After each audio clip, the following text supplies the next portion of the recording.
Maangat na sa kaliwa itong si Ronald Loranza. Sunod kagad si Mami John Bascos. Ito na, ayun na. Sumagad na si Ronald Loranza sa harapan. Mukhang madidikitan kagad nila yung ating breakaway.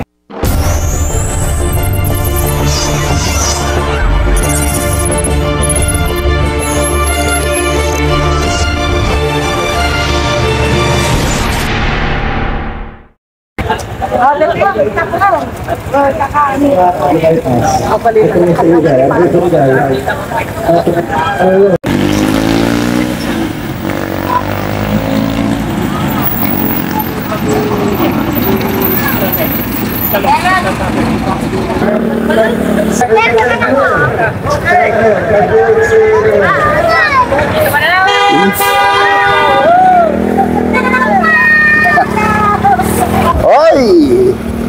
All Villasis tayo ha. So andito si Ronald Loranza, si Mami.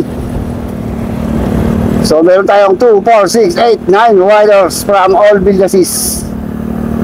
May category to, may category level to ha.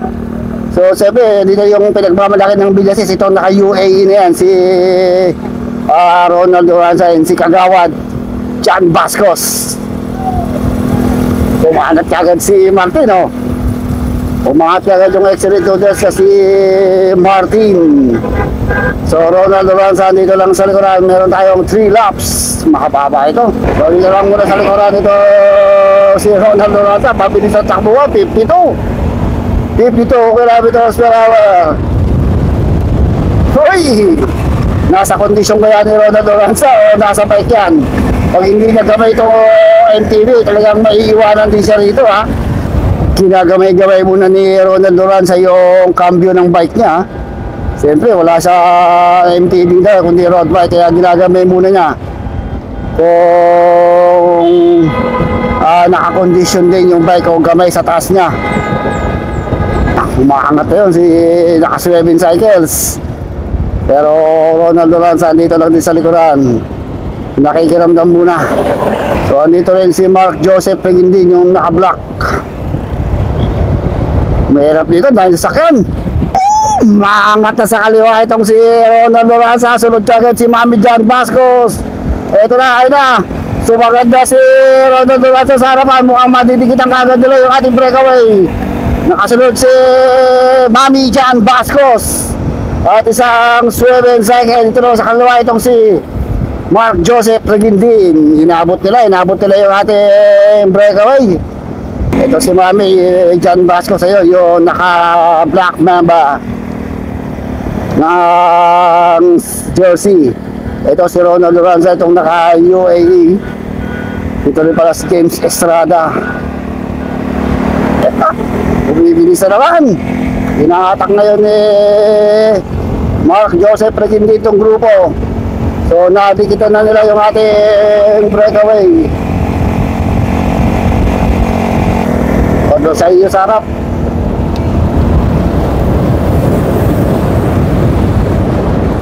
At ito naka-excellent noodles. Bumabanat na itong si Martin. Tumatakas na to. Tumatakas na itong excellent noodles na si Martin. Napag-iiwanan lang sa likod sila Ronald Loranza, si Mami Bascos, John Bascos. Okay, ito lang yung grupo ni Loranza. Ito lang sa likod. Paldo. So titignan natin dito kung paano yung pag-angat ni Ronald Loranza. Umakat sa kaliwa yung 7-Eleven. Kanina pa yun ha. Ito na, swerving cycles. Mark Joseph Regindin. Loranza. So inaabot palagi yung mga nagbe-breakaway. Inaabutan eh. So tignan natin mamaya kung pag si Ronald Loranza ang nag-breakaway, kung kayang dikitan ng grupo ha. Andito lang palagi sa likuran ng si Ronald. Ginagamay-gamay niya. Tinitignan niya yung cambio ng shifter ng kanyang MTB kung nasa kondisyon din. So inaabutan pa rin. Inaabutan pa rin yung 7 cycles.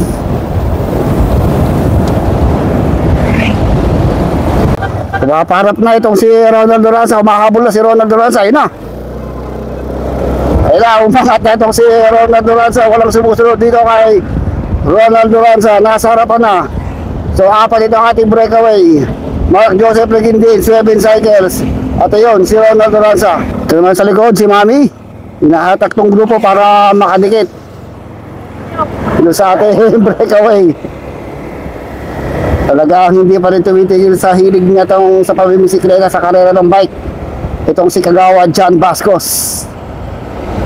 So malapit na naman nilang madikitan si Ronald Duranza. Ayan na.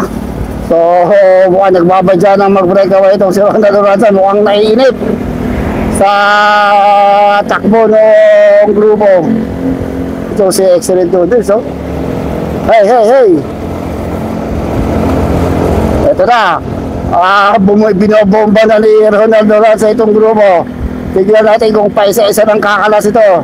Ang kanyang speed, 45, 46 kilometers per hour. Ay unti-unti na bumabaklas ito. Tatlo itong bumabaklas. Naiwanan ng Excellent Tudor. Sasarapan na si Ronald Duranza. So advance na tayo itong kay Ronald. So advance na tayo dun ha. So ito na nga yung sinasabi ko. Walang makasabay. Wala makatiis sa maintain ni Ronald Duranza. Kaya si Ronald Duranza yun, unti-unti na.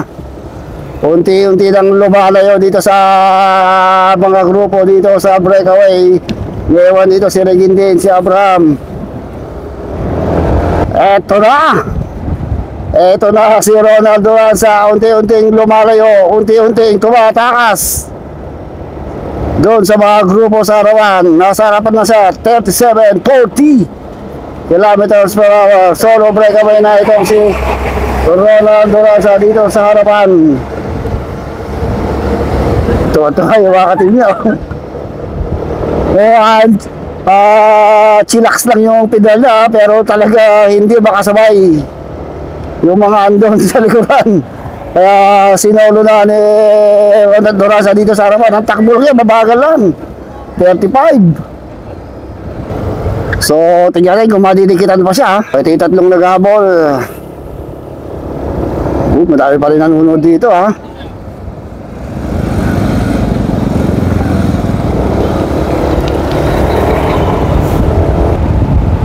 Chillax lang ang takbo. Pinapadikit niya pa yung mga nasa breakaway ha. Abot ang senyas na lang ang tres eh. Mangat na sa kaliwa, Ronald Duranza. Ito na.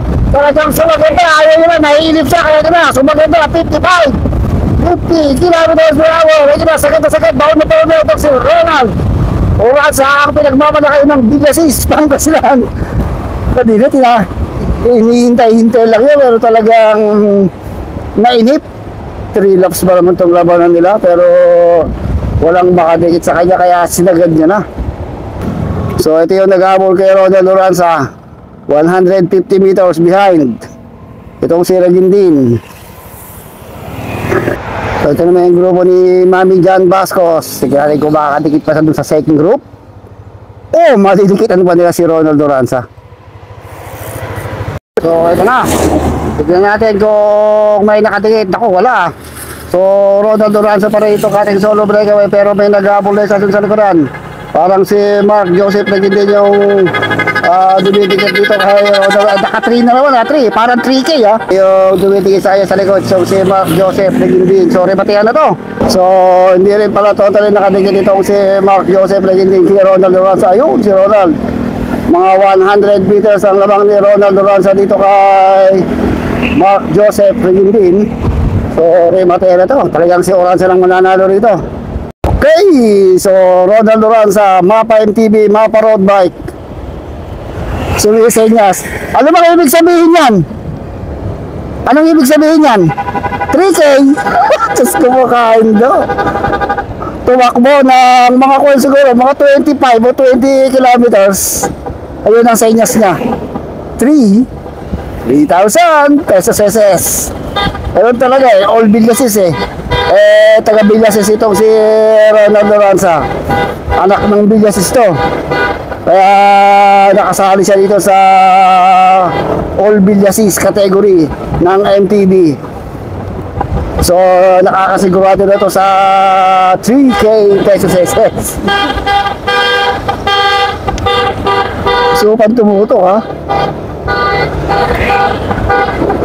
So mapa MTB talaga o mapa road bike. Chillax lang ang takbo niya, 32 o 33.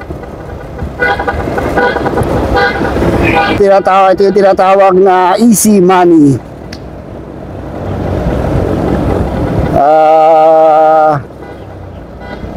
Baga naka-ensayo ka na, nanalo ka pa, nagkapera ka pa. So last 250 meters to the finish line. Ito na mga idol, hindi na kayatan makakadikit si Mark Joseph Regindin. So solo na kayang tatawid sa finish line itong si Ronald Loranza.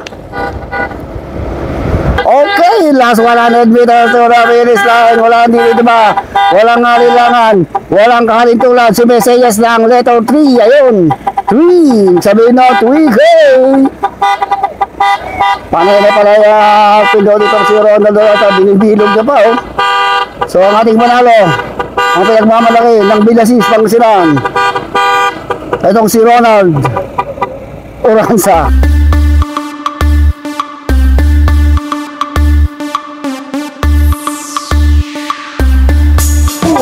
Second place, Mark Joseph. Third place, si Romualdo.